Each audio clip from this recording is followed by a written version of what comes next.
বন্ধুরা, এই দেশ পরিচালনায় যেমন সরকার কাজ করে থাকেন, ঠিক তেমনি গ্রাম্য পর্যায়ে দেশের সকল সুযোগ সুবিধা পৌঁছে দেওয়ার কাজ করে থাকেন জেলা পরিষদ, উপজেলা পরিষদ এবং ইউনিয়ন পরিষদের নির্বাচিত সদস্যগণ। তো বন্ধুরা, আজ আপনাদের জানাবো এ সকল পরিষদের চেয়ারম্যান, মেম্বার ও মহিলা মেম্বারেরা কে কত টাকা বেতন পায় এবং এর পাশাপাশি আরও জানতে পারবেন পৌরসভা ও সিটি কর্পোরেশনের মেয়র এবং কাউন্সিলরের বেতন কত।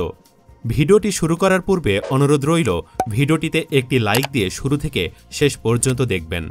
প্রথমে জেনে নেই ইউনিয়ন পরিষদের ওয়ার্ড মেম্বারেরা সরকারের নিকট হতে কত টাকা বেতন পান।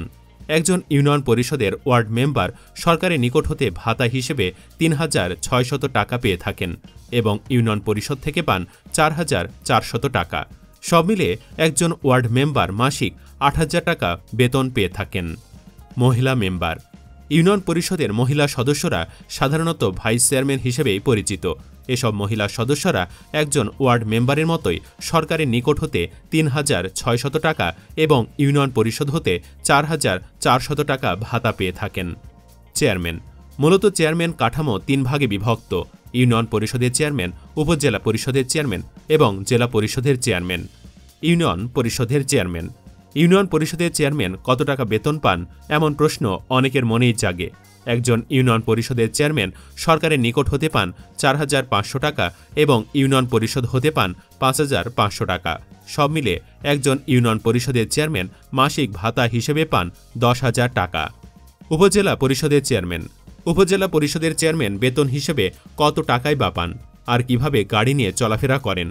উপজেলা পরিষদের চেয়ারম্যানেরা আসলে সরকারের নিকট হতে প্রাইভেট কার পেয়ে থাকেন, যার মাধ্যমে তারা উপজেলার যে কোনো সরকারি কাজের প্রয়োজনে যাতায়াত করে থাকেন। একজন উপজেলা পরিষদের চেয়ারম্যান মাসিক ভাতা হিসেবে পান ৪০,০০০ টাকা। জেলা পরিষদের চেয়ারম্যান। জেলা পরিষদের চেয়ারম্যানের কাজ হল জেলার সকল উন্নয়ন কার্যক্রম পর্যালোচনা করা। এছাড়াও জনপথ, কালভার্ট ও ব্রিজ নির্মাণ, রক্ষণাবেক্ষণ ও উন্নয়ন এবং উপজেলা ও পৌরসভাকে সহায়তা, সহযোগিতা এবং উৎসাহ প্রদান করা। আর এ সকল কাজ জেলা পরিষদের চেয়ারম্যানই করে থাকেন। একজন জেলা পরিষদের চেয়ারম্যান মাসিক ভাতা হিসাবে পান ৫৪,০০০ টাকা। তো এবার আসি মেয়র প্রসঙ্গে। মেয়র সাধারণত ২ ধরনের হয়ে থাকে। একটি হল পৌরসভার মেয়র, আরেকটি হল সিটি কর্পোরেশনের মেয়র।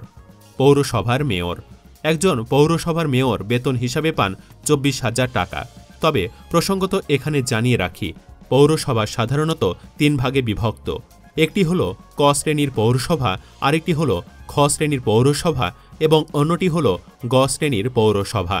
তো চলুন সকল পৌরসভার মেয়র ও পৌরসভার অন্যান্য সদস্য অর্থাৎ কাউন্সিলরদের বেতন সুষ্ঠুভাবে আলোচনা করি। ক শ্রেণীর পৌরসভার মেয়রেরা মাসিক ভাতা হিসাবে পান ৪০,০০০ টাকা এবং কাউন্সিলররা পান ১০,০০০ টাকা। খ শ্রেণীর পৌরসভার মেয়রেরা মাসিক ভাতা হিসাবে পান ৩০,০০০ টাকা এবং কাউন্সিলররা পান ৯,০০০ টাকা।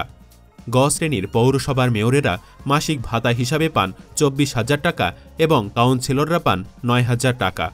তো চলুন এবার জেনে নেই সিটি কর্পোরেশনের মেয়রেরা কত টাকা বেতন পান।